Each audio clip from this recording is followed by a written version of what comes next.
Hello दोस्तों, कैसे हैं आप सभी। मैं स्वागत करता हूं आपके मेरे चैनल पर जिसका नाम है लीगल पेडागोजी।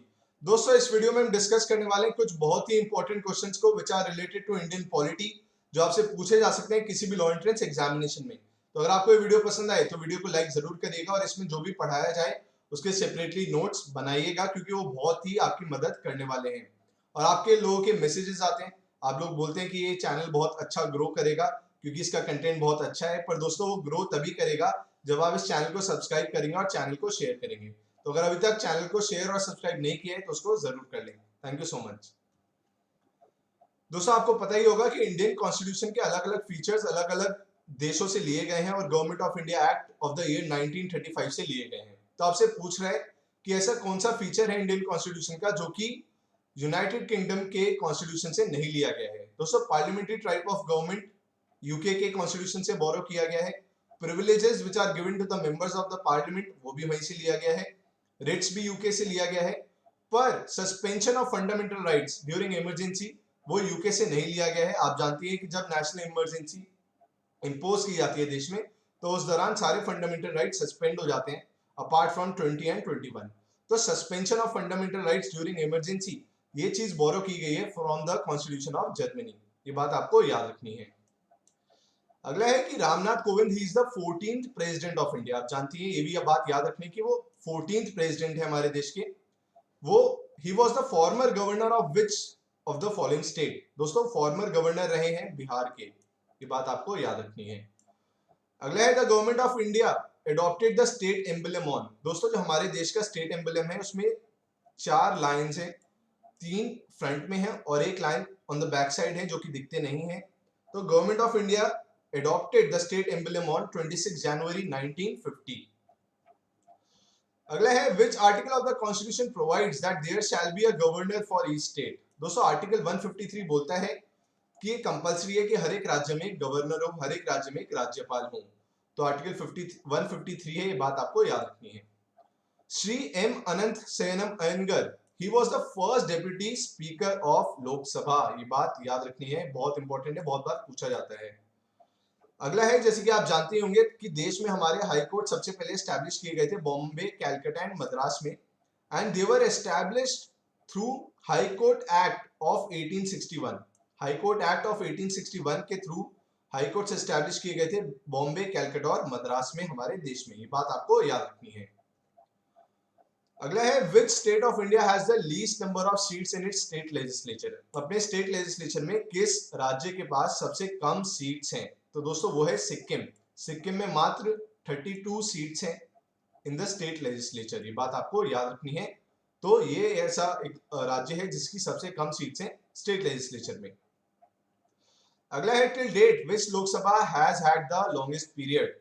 दोस्तों, ऐसा लोकसभा का कौन सा कार्यकाल रहा है जो सबसे लंबे समय के लिए चला हो। तो दोस्तों, वो था 5th लोकसभा। 5वीं लोकसभा का जो कार्यकाल था वो 1971 से लेके 1977 तक चला था। इसी दौरान नेशनल इमरजेंसी लगाई गई थी क्योंकि, तो उसको एक्सटेंड किया गया था। तो इस दौरान 5th लोकसभा के दौरान सबसे लॉन्गेस्ट पीरियड रहा था किसी भी लोकसभा का। ये बात आपको याद रखनी है। फ्रॉम द ईयर 1971 टू 1977 तक ये पीरियड रहा था।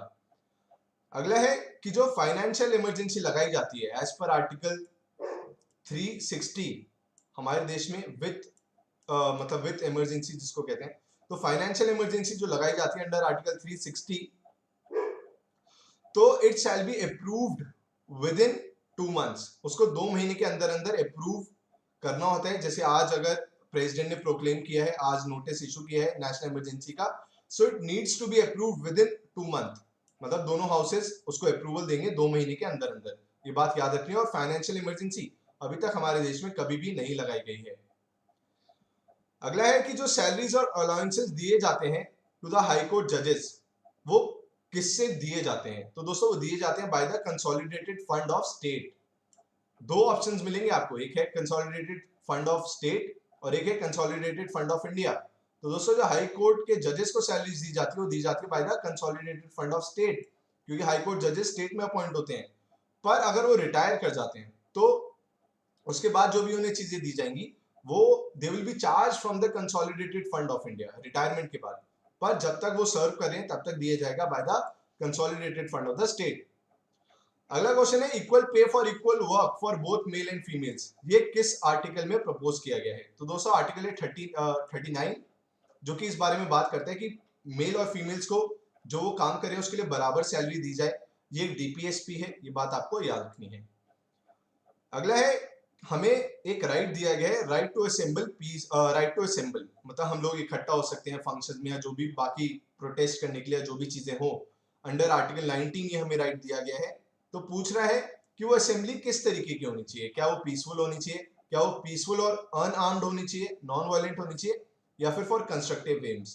तो दोस्तों आर्टिकल 19 कहता है कि you have the right to assemble but you have to assemble peacefully and unarmed. आपके पास कोई हथियार नहीं होने चाहिए और शांति आप बरकरार रखें जब भी असेंबल करें, ऐसा नहीं होना चाहिए कि आप वायलेंट एक्ट्स करें। तो आर्टिकल 19 के हिसाब से the assembly should be peaceful and unarmoured, ये बात आपको याद रखनी है। अगला है कि ऐसा कौन सा देश है जहां का ऑफिशियल कॉन्स्टिट्यूशन ही कुरान है? Quran is the Holi book of Muslims. तो सऊदी अरेबिया जो कंट्री है दोस्तों, उसका ऑफिशियल कॉन्स्टिट्यूशन जो है वो कुरान है, ये बात आपको याद रखनी है।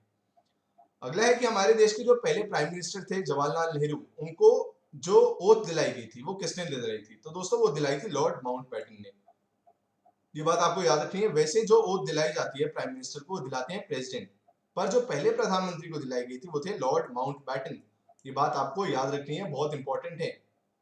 और जवाहरलाल नेहरू हमारे देश के प्रधानमंत्री रहे 16 साल के लिए और 1964 में उनकी डेथ हो गई थी, ये बात आपको याद रखनी है। 16 साल तक उन्होंने सर्व किया था as the prime minister of our country. अगला है कि क्या मिनिमम एज है to be appointed as the supreme court जज? दोस्तों कोई भी minimum age as per the constitution नहीं दी गई है कि आपकी कम से कम इतनी एज होनी चाहिए to be appointed as the supreme court जज, ये बात आपको याद रखनी है। पर कमेंट सेक्शन में आपको मुझे ये बताना है कि रिटायरमेंट एज क्या है सुप्रीम कोर्ट के जजेस की। अगला है कि ऐसा कौन सा जनरल इलेक्शन था किस साल का जब कांग्रेस पार्टी ने lost majority in the parliament for the first time, जब कांग्रेस पार्टी ने पहली बार अपनी मेजॉरिटी लूज कर दी थी पार्लियामेंट में? तो दोस्तों वो था general election of the year 1977, जब कांग्रेस पार्टी अपनी मेजॉरिटी को लूज कर गई थी पार्लियामेंट में, और एक माना जाता है कि नेशनल इमरजेंसी जो इंपोज की गई उसका इफेक्ट था एक तरीके से। अगला है under which article the parliament can legislate on matter contained under state list during the proclamation of national emergency in operation. आप जानते होंगे कि 3 लिस्ट हैं अलग अलग, state list, concurrent list, union list. State list में खाली स्टेट के पास अधिकार होता है कि वो कानून बना सकती है, पर कुछ केसेस ऐसे होते हैं, कुछ एक्सेप्शन ऐसे होते हैं जिसमें पार्लियामेंट के पास ये पावर आ जाती है कि वो स्टेट लिस्ट में जो सब्जेक्ट्स हैं उनके ऊपर भी कानून बना सकते हैं। और एक वन ऑफ द एक ऐसा जो उनको राइट दिया जाता है वो नेशनल इमरजेंसी के दौरान भी दिया जाता है कि अगर नेशनल इमरजेंसी देश में लगी हुई है तो उस दौरान पार्लियामेंट जो मैटर्स हैं स्टेट लिस्ट में उनके ऊपर लॉज बना सकती है। तो वो कौन सा आर्टिकल कहते हैं? आर्टिकल 250 ये पावर देता है, ये राइट देता है पार्लियामेंट को कि वो नेशनल इमरजेंसी के दौरान स्टेट लिस्ट में जो सब्जेक्ट्स हैं उनके ऊपर कानून बना सकती है, ये बात आपको याद रखनी है, पर कंडीशन है कि नेशनल इमरजेंसी उस समय ऑपरेशन में हो। तो दोस्तों ये थे कुछ important questions on Indian polity. अगर आपको वीडियो पसंद आई हो तो वीडियो को लाइक जरूर करिएगा। Thank you so much.